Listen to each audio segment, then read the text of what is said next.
ये कहानी एक ऐसी ही गरीब औरत की है जिसका घर चाहे बहुत छोटा सा था, लेकिन उसका दिल बहुत बड़ा था।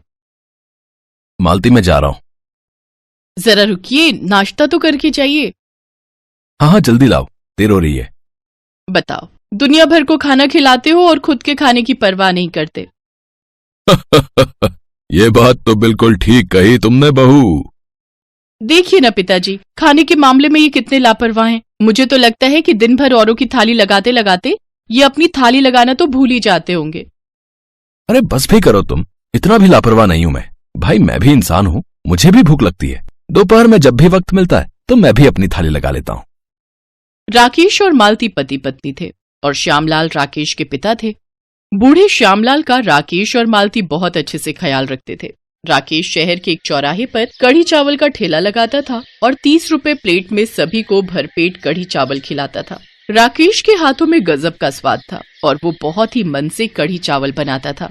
इसीलिए हर रोज उसके ठेला शुरू करने से पहले ही लोग उसके ठेले पर आने लगते थे। फिर एक शाम, सुनिए, मुझे आपसे कुछ बात करनी थी। हाँ बोलो ना, क्या बात है? आपके ठेले पर इतने लोग खाने के लिए आते हैं, पर फिर भी हमें कुछ ज्यादा नहीं बचता। मुश्किल से एक प्लेट पर 4 या 5 रुपए ही बच पाते हैं। ऊपर से आप सबको बस 30 रुपए में भरपेट खिलाते हो। अब पता है, मैंने कल बाजार में बिल्कुल अपने जैसा एक ठेला देखा। वो आदमी पूरे 50 रुपए में बेच रहा था कढ़ी चावल, और वो बस एक बार खाने के। तो आपको नहीं लगता कि अब आपको भी अपना रेट बढ़ा देना चाहिए? तुमने वो 50 रुपए वाली कढ़ी चावल खाए थे क्या? ना बाबा ना, भूख तो लगी थी, पर इतने महंगे कढ़ी चावल कौन खाए। बस मिल गया ना तुम्हें तुम्हारी बात का जवाब। वो बिरजू इतने महंगे कढ़ी चावल देता है, जो एक बार उसके पास खा लेता है ना, फिर वो दोबारा उसके पास कभी नहीं जाता। और उनमें से ज्यादातर लोग मेरे पास ही आते हैं। और मैंने तो ये भी सुना है कि वो बिरजू तेल मसाला भी बहुत ही घटिया क्वालिटी का इस्तेमाल करता है। और देखो, हम तो सबसे बढ़िया क्वालिटी का तेल मसाला इस्तेमाल करते हैं भाई। हाँ, तभी तो कह रही हूँ कि कुछ पैसे बढ़ा लीजिए। लोगों को आपके हाथों का स्वाद पसंद है तो कोई दिक्कत नहीं आएगी। लोग आपके पास ही आएंगे खाने के लिए।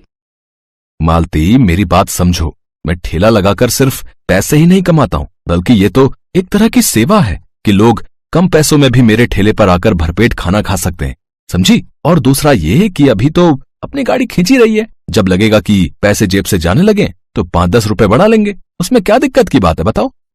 राकेश की बात सुनकर मालती ने आगे कुछ नहीं कहा, क्योंकि कहीं न कहीं उसे भी राकेश की बात ठीक लगी। और फिर उसने दोबारा ये जिक्र राकेश से नहीं किया। सब कुछ ठीक ही चल रहा था, लेकिन फिर एक दिन अचानक कुछ ऐसा हुआ कि मालती पर मुसीबतों का पहाड़ टूट पड़ा। राकेश को अपने ठेले पर काम करते हुए अचानक ही दिल का दौरा पड़ा और वो वहीं बेहोश होकर जमीन पर गिर पड़ा। जैसे ही ये खबर मालती को लगी तो वो फौरन राकेश को लेकर अस्पताल पहुंची। मालती और श्यामलाल ने अपनी सारी जमा पूंजी राकेश के इलाज पर खर्च कर दी, लेकिन इसके बावजूद राकेश बच नहीं पाया। एक पल में ही सब कुछ बदल गया। अब घर का खर्च चलाने की जिम्मेदारी मालती पर आ गई थी। मालती को खाना बनाने के सिवाय और कोई काम नहीं आता था, और फिर राकेश का ठेला भी था ही, जिसे राकेश की जगह मालती संभालने लगी। और फिर दीदी, आप राकेश भैया की पत्नी हो क्या? हाँ भैया, बताइए क्या हुआ? नहीं, कुछ नहीं। उनके बारे में सुनकर बड़ा दुख हुआ।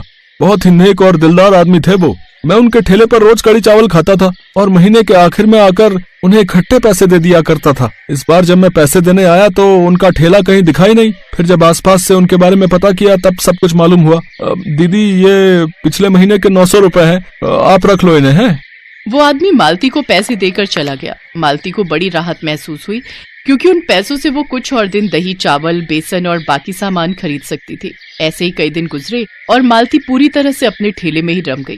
फिर एक दिन जब मालती अपने ठेले पर कढ़ी चावल बेच रही थी, तभी उसने देखा कि एक जवान लड़का सड़क की दूसरी तरफ पेड़ की छाया में बहुत देर से बैठा था, पर ना तो वो किसी का इंतजार कर रहा था और ना कहीं जा रहा था। मालती काम के बीच बीच में उसे देखती रही।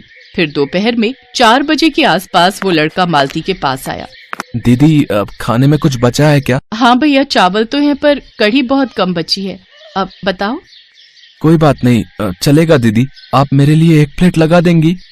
हाँ, पर बिना कढ़ी के खाओगे कैसे? मैं सूखे चावल खा लूंगा। वो मेरे पास पैसे जरा कम है।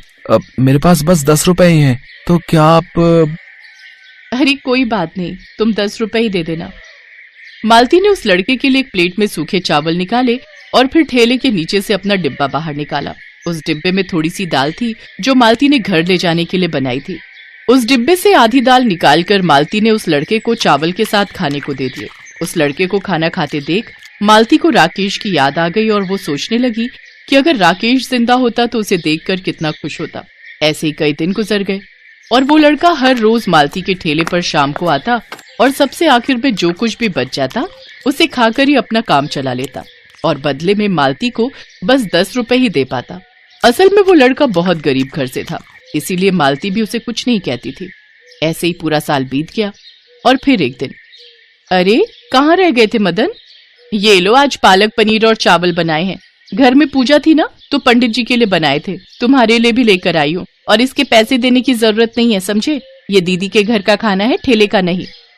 मालती की बात पर मदन जोर जोर से हंसने लगा।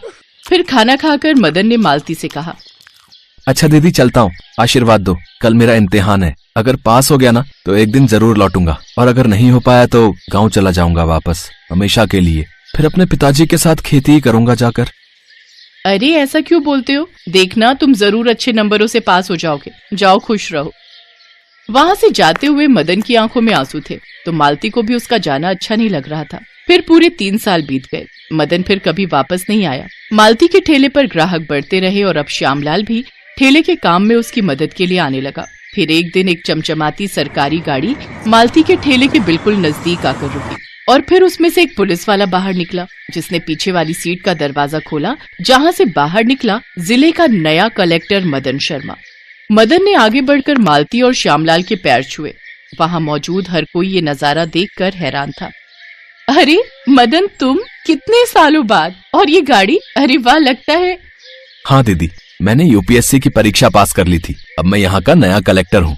अब बाकी सब बातें बाद में, फिलहाल आप मेरे साथ चलिए, मुझे आपसे एक बहुत ही जरूरी काम है। मदन अपनी गाड़ी में मालती और श्यामलाल को बिठाकर अपने साथ अपने ऑफिस ले आया। दीदी, मैंने मंत्री जी से बात की है। मैंने उनसे आपके लिए गुजारिश की थी और उन्होंने मेरी बात मान ली है। हम आपको बस स्टैंड के पास एक बढ़िया जगह देंगे, जहाँ साफ पानी, पंखे, बाथरूम, सबकी व्यवस्था होगी, और साथ ही सरकार आपको जरूरत का राशन भी देगी, और काम में आपकी मदद के लिए 2 लोग भी आपके साथ लगाए जाएंगे। आपको बस उनसे बढ़िया खाना बनवाना है और हर गरीब को सिर्फ 10 रुपए में खिलाना है, जैसे आप मुझे खिलाया करती थी। मदन की बात सुनकर मालती कुछ न कह सकी। उसकी आंखों में खुशी के आंसू थे। फिर कुछ देर बाद मालती ने आंसू पोंछते हुए मदन के सिर पर हाथ रखा और बोली, तुम बस रुपए निकालो जल्दी से। हैं? पर क्यों दीदी? इतने बड़े आदमी बन गए हो तो मेरे ठेले की आखिरी थाली तुम मुफ्त में खाओगे क्या?